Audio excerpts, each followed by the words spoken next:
then I really messed up week. Some days torture, some days better. La la la, la la. Assalamualaikum warahmatullahi wabarakatuh. Hai semua, perkenalkan nama saya Airahma.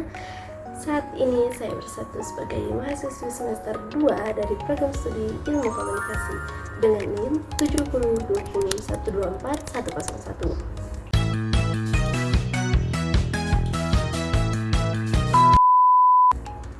Di sini saya akan menjelaskan sedikit materi dari mata kuliah teori komunikasi untuk memenuhi tugas dari dosen pengampu saya. Mohon izin Bapak Firmanto Fikur Rahman, SSI, MSI. Jadi di sini saya akan menjelaskan salah satu teori dari teori komunikasi massa, yaitu media dependency theory. Media dependency theory atau teori ketergantungan media adalah salah satu teori dari teori komunikasi massa yang menyatakan bahwa semakin seseorang atau individu bergantung pada media untuk memenuhi kebutuhannya, maka media tersebut akan semakin penting dalam kehidupan mereka, sehingga pengaruh media juga akan semakin besar. Teori ini dikembangkan oleh Sandra Ball-Rokich dan Melvin Leffler pada tahun 1976. Ada 3 hal utama yang menjadi dasar pemikiran dalam teori ini. Yang pertama ada ketergantungan terhadap media.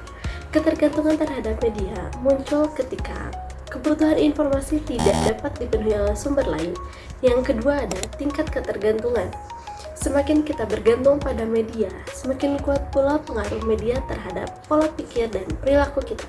Yang ketiga ada kondisi sosial, yaitu media, sistem sosial, dan halayak saling berinteraksi dan membentuk hubungan ketergantungan yang kompleks. Teori ini juga memiliki 3 komponen utama yang saling berhubungan. Yang pertama ada media, yaitu seperti televisi, radio, internet, surat kabar, dan media online lainnya yang berfungsi sebagai sumber utama informasi.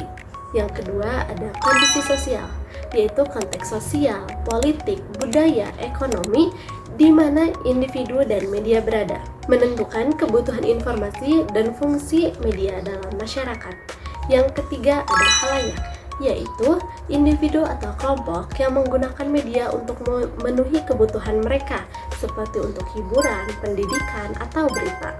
Lalu, teori ini juga mengidentifikasi 3 jenis efek utama yang dihasilkan ketika ketergantungan terhadap media. Yang pertama ada efek kognitif, yaitu terjadinya perubahan perilaku atau cara pandang kita terhadap suatu hal.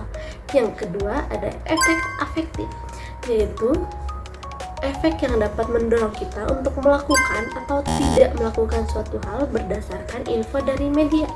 Yang ketiga ada efek perilaku, yaitu terjadinya perubahan perilaku sebagai respon terhadap informasi dari media. Lalu, apa saja sih yang dapat mempengaruhi ketergantungan terhadap media? Yang pertama, ada kebutuhan informasi. Semakin kita membutuhkan informasi, semakin kita akan bergantung terhadap media. Yang kedua, ada ketersediaan alternatif. Jika sumber informasi lain terbatas, otomatis kita akan semakin tergantung terhadap media. Yang ketiga, ada kompleksitas masyarakat.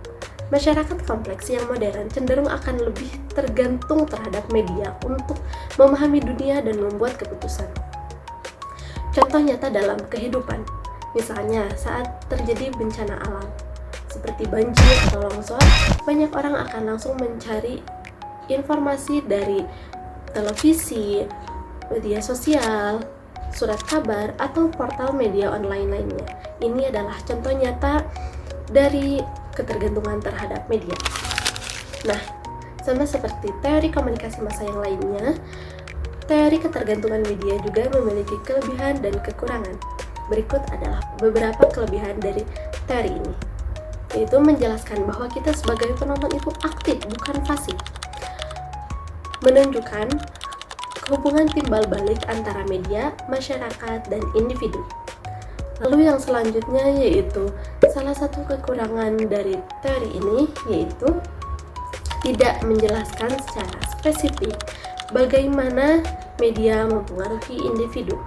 Nah, jika teman-teman ingin memahami seberapa besar media dapat mempengaruhi bagaimana cara kita berpikir, teori ini dapat menjadi kunci utamanya. Sekian penjelasan yang dapat saya jelaskan mengenai teori ketergantungan media. Semoga apa yang saya sampaikan dapat dipahami dengan baik oleh teman-teman.